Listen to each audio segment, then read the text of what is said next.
Hello students, welcome to mathematical studio. आज हम शुरू करेंगे क्लास 11th एनसीईआरटी में से चैप्टर 11 मैथमेटिक्स का सेट्स। तो सेट्स के बारे में जानेंगे, सेट्स के बारे में सीखेंगे। तो शुरू करते हैं और सबसे पहले बताता हूँ कि हमारी जनरल लाइफ में सेट्स बहुत बार इस्तेमाल किया जाता है। हम अपनी जनरल लाइफ में बहुत बार सेट्स के बारे में डिस्कस करते हैं, जैसे कि पेन का सेट खरीदने जाना हो या फिर आल पिन्स का सेट खरीदने जाना हो, बैंगल्स का सेट खरीदने जाना हो, शर्ट्स का सेट खरीदने जाना हो। तो जनरल लाइफ में सेट्स बहुत ज़्यादा इस्तेमाल किया जाता है। मैथमेटिक्स में किस तरीके से इसको इस्तेमाल करते हैं, क्या रोल है, कहाँ कहाँ इसकी ज़रूरत पड़ी, ये सब सीखेंगे हम आज की क्लास में। तो शुरू करते हैं। सबसे पहले सेट्स है क्या? सेट्स डेफिनेशन कहती है, this is the well defined collection of the objects. Now what is well defined? Well defined कहते हैं एक ऐसा वर्क या ऐसा टास्क विच इज पॉसिबल, ऐसा collection of data which is possible. जैसे मैं कुछ एग्जांपल्स देता हूं जो पॉसिबिलिटीज में आते हैं और फिर बताता हूं कि आखिर वेल डिफाइंड क्या नहीं है। तो फाइनली हम पहुंचेंगे कि आखिर सेट होता क्या है, इसको जानेंगे।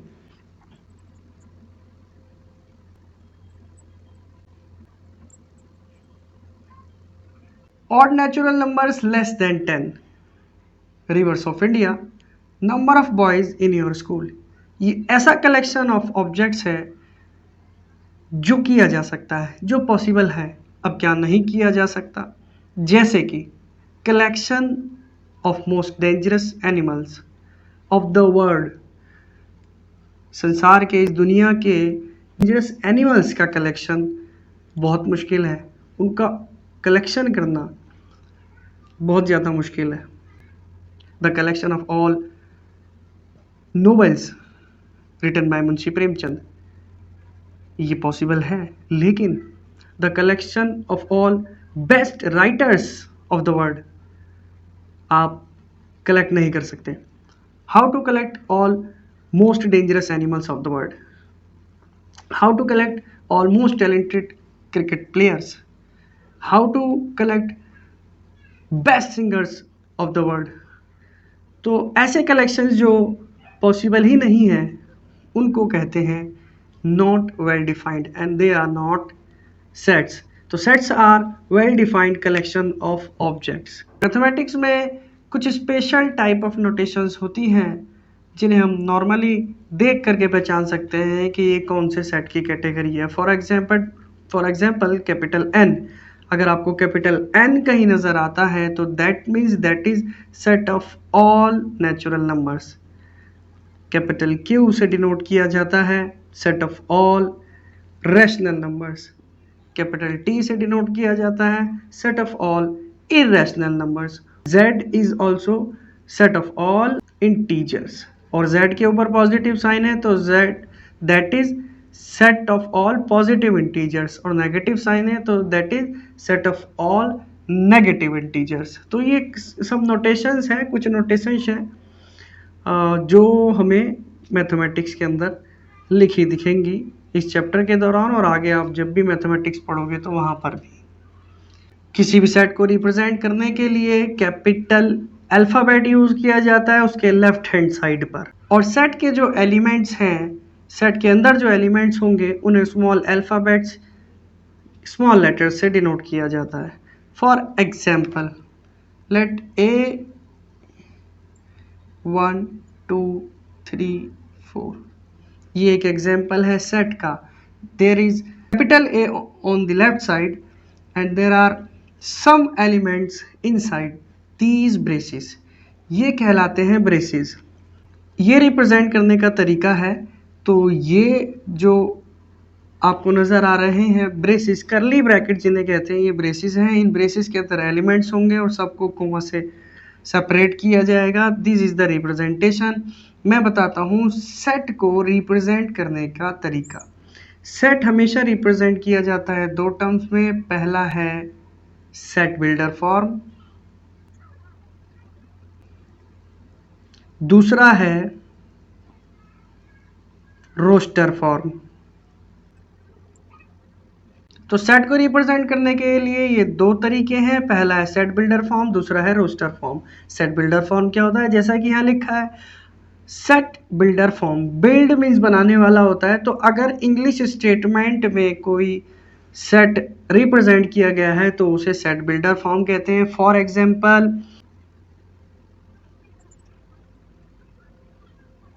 a is equals to x such that x is a natural number less than 10। देखिए मैंने अभी बताया था ये ब्रेसिस के बारे में। ये ब्रेसिस का मतलब होता है the set of all. Braces का मीनिंग है द सेट ऑफ ऑल। और ये जो दो डॉट्स हैं इनका नाम है क्लोन और इनको पढ़ा जाता है सच दैट। तो how to read it, a is equals to braces start x such that x is a natural number less than 10। तो इंग्लिश स्टेटमेंट में दिया हुआ है, ये सेट बिल्डर फॉर्म कहलाएगी। और इसी को अगर हम मैथमेटिक्स में लिख दें, नंबर्स में लिख दें, यहाँ जिस तरीके से कन्वर्ट हो रहा है वैसे लिख दें तो ये कहलाएगा रोस्टर फॉर्म। रोस्टर फॉर्म को टेब्यूलर फॉर्म भी कहा जाता है। रोस्टर फॉर्म को आप टेबुलर फॉर्म भी कह सकते हैं। ये दोनों ही नाम रोस्टर फॉर्म और टेबुलर फॉर्म एक ही टर्म के हैं। इसी स्टेटमेंट को अगर हम मैथमेटिक्स में कन्वर्ट कर दें तो वो रोस्टर फॉर्म कहलाता है। जैसे a इज इक्वल्स टू 1, ये रोस्टर फॉर्म है या टेबुलर फॉर्म है। 1 2 3 4 5 6 7 8 9 ब्रेसेस क्लोज, कोई भी एलिमेंट रिपीट नहीं होता, लेफ्ट साइड में कैपिटल अल्फ़ाबेट होता है। और ऑर्डर आप इधर उधर कर सकते हैं। ऑर्डर अगर आप असेंडिंग करें या डिसेंडिंग करें या किसी भी तरीके से हो उससे कोई फ़र्क पड़ता नहीं, लेकिन इस स्टेटमेंट का मतलब यही है। तो याद रखिएगा well defined collection of objects is known as set. अब बात करते हैं कि कोई भी एलिमेंट अगर किसी सेट में बिलोंग कर रहा है तो ही वो एलिमेंट उस पर्टिकुलर सेट का एलिमेंट कहलाएगा। यानी कि किसी भी एलिमेंट को किसी भी सेट के अंदर बिलोंग करना ज़रूरी है, तभी वो उस सेट का एलिमेंट कहलाएगा।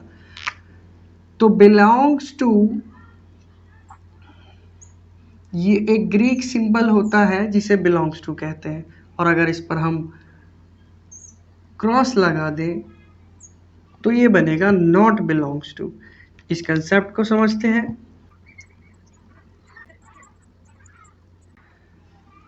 ये एक छोटा सा एग्जांपल लिया है मैंने। एक सेट लिया है ए जिसमें एलिमेंट्स लिखे हैं 1 2 3 4 5 6 और देखिए एलिमेंट 6 बिलोंग नहीं कर रहा ए से, ये एक फॉल्स स्टेटमेंट है।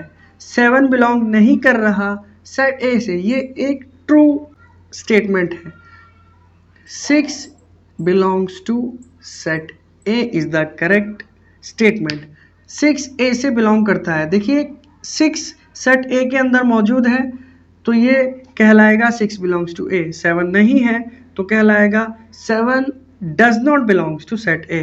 तो किसी भी सेट के एलिमेंट को उस सेट में बिलोंग करना बहुत ज़रूरी है, तभी वो उस पर्टिकुलर सेट का एलिमेंट कहलाएगा। एनसीईआरटी में पहला एग्जाम्पल है X square plus X minus 2 equals to 0। इसको रोस्टर फॉर्म यानी कि टेबुलर फॉर्म में रिप्रेजेंट करना है। तो क्या करेंगे, इसको सॉल्व करेंगे। इसको सॉल्व करने के बाद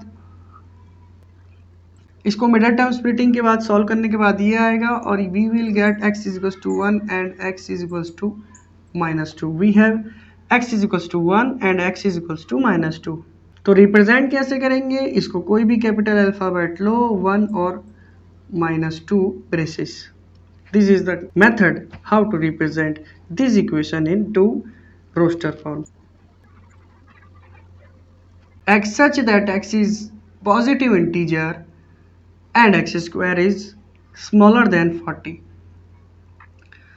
तो चलिए लेट किया इसको कोई अल्फ़ाबेट और एक पॉजिटिव इंटीजर होगा जिसका स्क्वायर 40 से कम होगा। तो 1 का स्क्वायर 40 से कम है, 2 का स्क्वायर, 3 का स्क्वायर, 4 का स्क्वायर, 5 का स्क्वायर, 6 का स्क्वायर, इन सभी के स्क्वायर 40 से कम है, तो ये रिप्रेजेंटेशन होगा इस सेट बिल्डर फॉर्म का रोस्टर फॉर्म में। तो सेट बिल्डर फॉर्म से रोस्टर फॉर्म में जाना बहुत इजी है।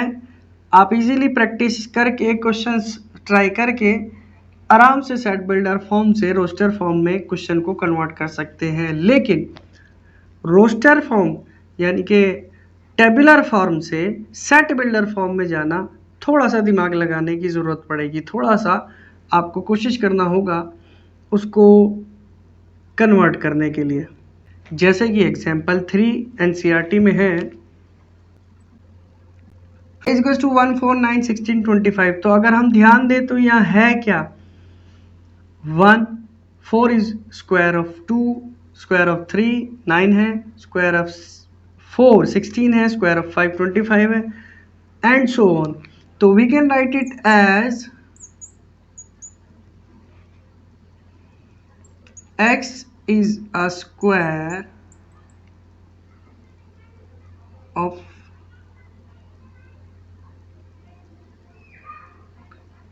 natural numbers. X such that x is a square of natural numbers.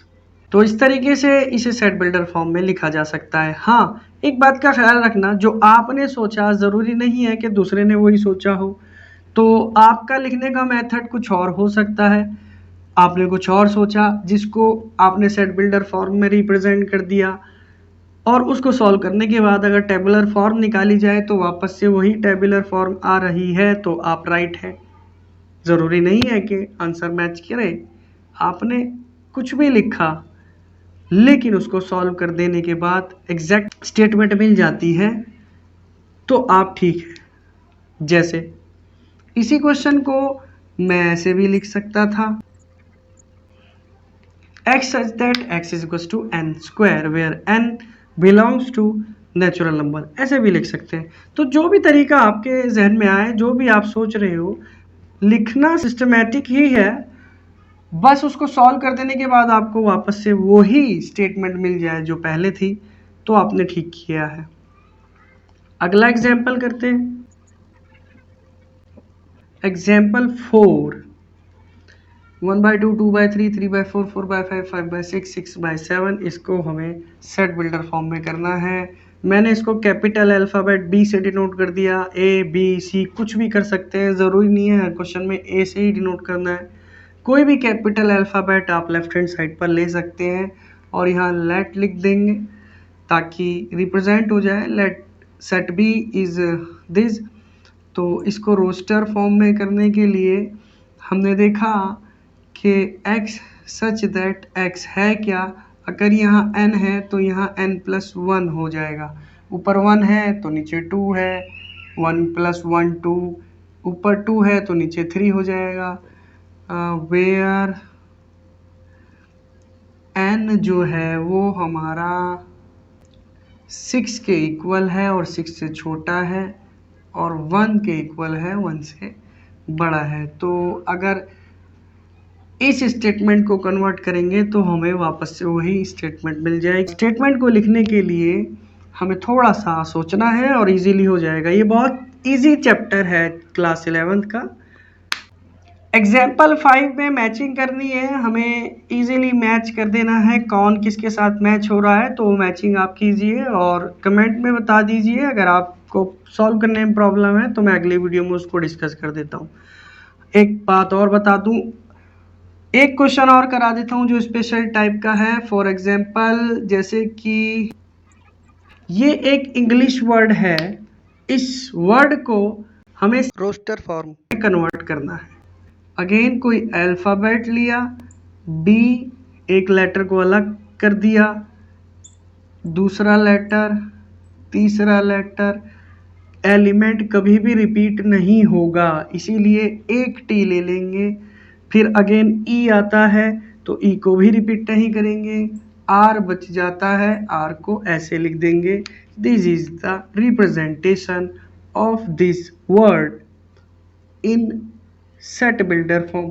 Sorry, ये सेट बिल्डर फॉर्म थी, ये वर्ड था, इसको रोस्टर फॉर्म में इस तरीके से लिखेंगे या टेबुलर फॉर्म में। अल्फ़ाबेट्स को कॉमा लगा के सेपरेट कर देना है और किसी भी अल्फ़ाबेट को रिपीट नहीं करना है। इस तरीके से होगा। जैसे कि नेक्स्ट एग्जाम्पल जो एग्जाम्पल 5 है उसमें प्रिंसिपल है, सेम वही काम करेंगे इधर। तो अब चलते हैं एक्सरसाइज की ओर, कुछ एक्सरसाइज के क्वेश्चंस डिस्कस करते हैं और फिर आगे बढ़ेंगे सेट्स चैप्टर में। Exercise 1.1 question number 1। पहला क्वेश्चन है फर्स्ट पार्ट। पहले क्वेश्चन का फर्स्ट पार्ट कहता है the collection of all months of year beginning with letter J. J से शुरू होने वाले सभी वो मंथ्स हमें रिप्रेजेंट करने हैं। तो हमें सिंपली क्या करना है, ब्रेसेस लेने हैं, जनवरी जून जुलाई तीनों को हम सिंपली उसको रिप्रेजेंट कर देंगे। A is equals to braces start January comma June comma July braces close. This is the representation of this statement in roster form. Second part में कहता है the collection of most talented writers of India.